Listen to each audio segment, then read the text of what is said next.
เกิดเหตุการณ์บ่คาดคิดเจอพายุฤดูร้อนพายุลูกเห็บพายุหมากเห็ด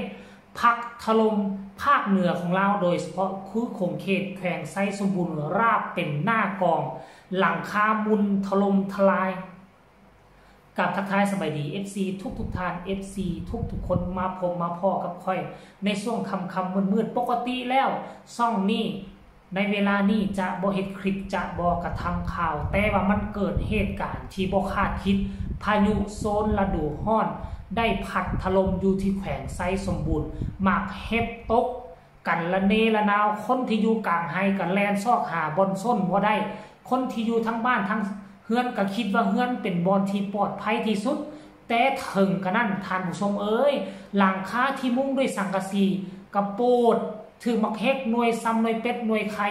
ตกลงมาใส่พังทลายเป็นหูโจงโปงอันบ่ต้องเว้าและอันว่าเฮือนมุงด้วยซีแพคมุงด้วยกระเบื้องแห้งแตกกันและเนละนาวต้นไม้หักทับเฮือนซานบ้านสองโอ้โหลูกเห็บใหญ่ซ้ำกำปั้นท่านผู้ชมกองเต็มพื้นบ่คิดบ่ฝันว่าบ้านเฮาก็จะเจอพายุแบบนี้ที่ผ่านมาเคยเจอพายุหมากเห็บพายุลูกเห็บอยู่แต่มันก็บ่เคยหลายและบ่เคยหนักขนาดนี้อันนี้ถือว่าเป็นข้างประวัติศาสตร์ที่เจอพายุหมากเห็บหรือพายุลูกเห็บตกหนักที่สุดในราย100 ปีก็ว่าได้ท่านผู้ชมเนาะฝากทุกคนเฮ็ดคลิปนี้มาเตือนเพื่ออยากฝากทุกคนมันฮอดแขวงไซสมบูรณ์แล้วอาจจะเลื่อนขึ้นเสียงขวางหรืออาจจะลงมาแขวงเวียงจันทน์หรือจะเข้าสู่นครหลวงเวียงจันทน์หรือบ่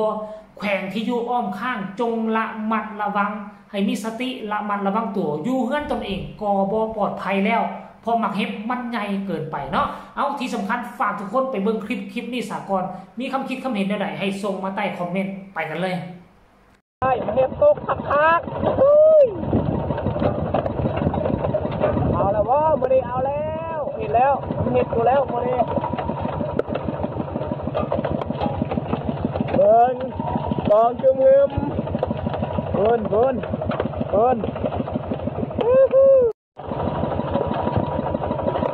้ย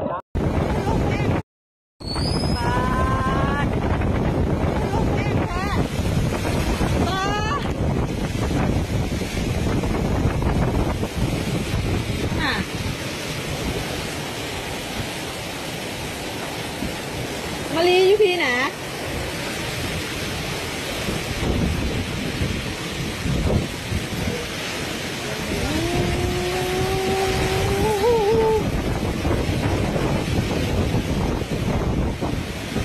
กระเป๋ามีแถบ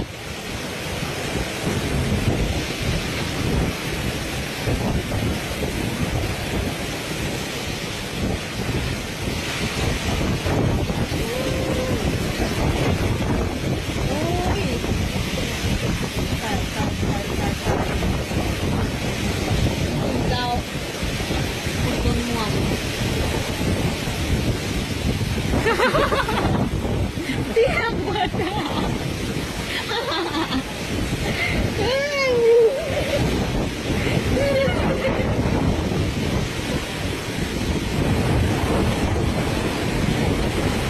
ไม่ใครที่เป็นใคร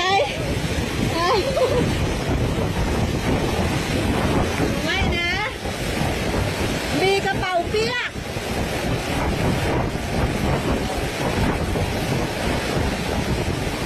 กระเป๋าเปียกกระเป๋าไอ้เปียกน่ะ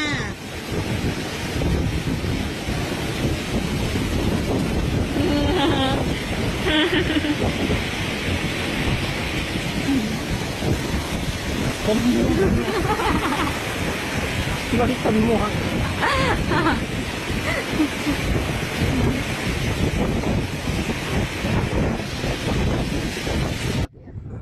บึง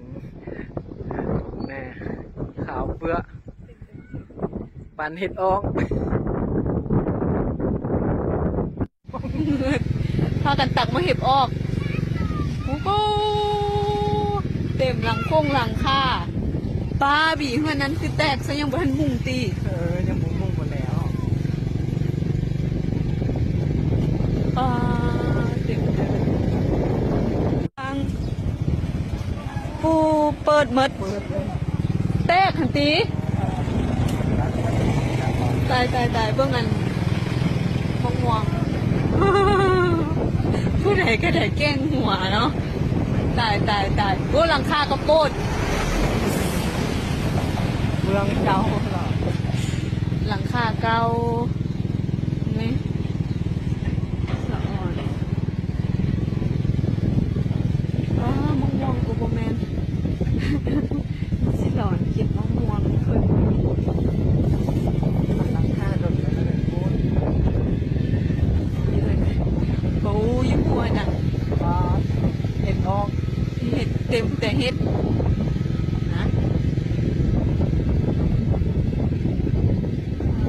เบื้องทางนี่นะมึงไร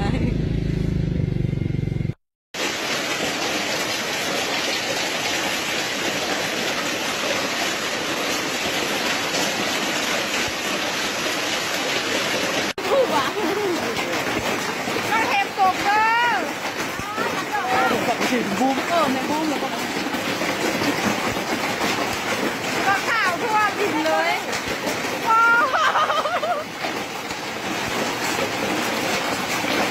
ผมบอกข้าวอยู่แยกดำมาเลยก็จะนอนเพื่อนจะเขียวเลยข้าวแยกดำมาเลยเฮ้ยก็มันข้าวอยู่แค่ทุกแค่ทุกคนเล่นนั่นแหละเป็นต้นตัวเขาทำแน่เลยนะเอาวะนี่เอาเบายานเบา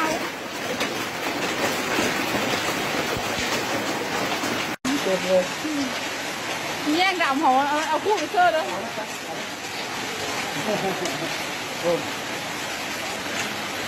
เอาหัวมันเห็นเข้าเหือนปดมัด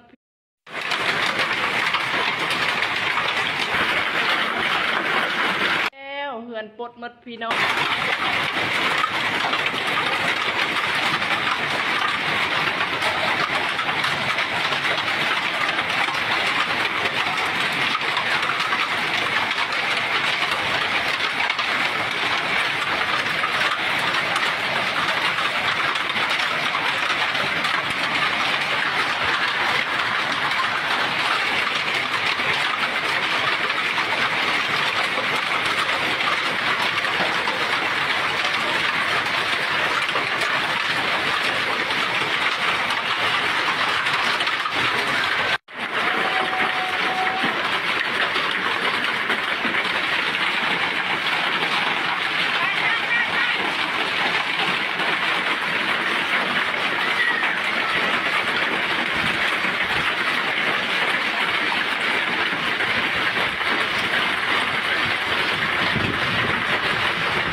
เสียหายหลายปลดหมดเลย